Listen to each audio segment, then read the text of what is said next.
विजयादशमी का पर्व न केवल धार्मिक दृष्टि से महत्वपूर्ण है, बल्कि यह जीवन के गहरे सबक भी सिखाता है। इसके पौराणिक कथाओं से जुड़े दो प्रमुख प्रसंग हमें यह सिखाते हैं कि बुराई चाहे कितनी भी शक्तिशाली क्यों न हो, अंत में अच्छाई की विजय निश्चित है।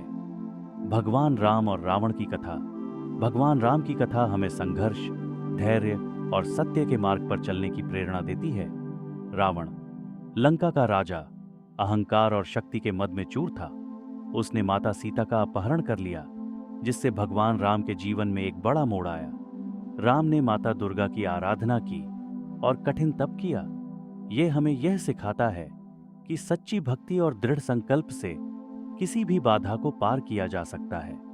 जब राम ने दुर्गा का आशीर्वाद प्राप्त किया, तब उन्होंने रावण को पराजित किया।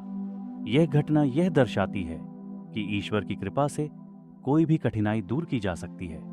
रावण के पुतले का दहन करके विजयादशमी का पर्व मनाना बुराई के अंत का प्रतीक है। महिषासुर और माता दुर्गा की कथा। महिषासुर की कथा हमें यह सिखाती है कि जब बुराई अपने चरम पर पहुंच जाती है, तब ईश्वर स्वयं हस्तक्षेप करते हैं। देवी दुर्गा का प्राकट्य असुर महिषासुर का अंत करने के लिए हुआ था।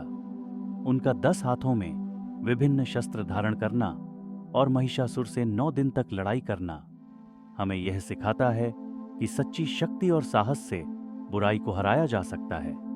माता दुर्गा ने महिषासुर को हराकर यह सिद्ध कर दिया कि अगर संकल्प दृढ़ हो तो किसी भी प्रकार की बुराई को समाप्त किया जा सकता है।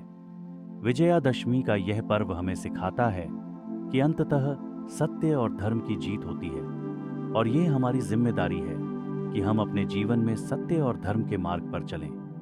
निष्कर्ष, विजयादशमी का पर्व हमें एक महत्वपूर्ण संदेश देता है।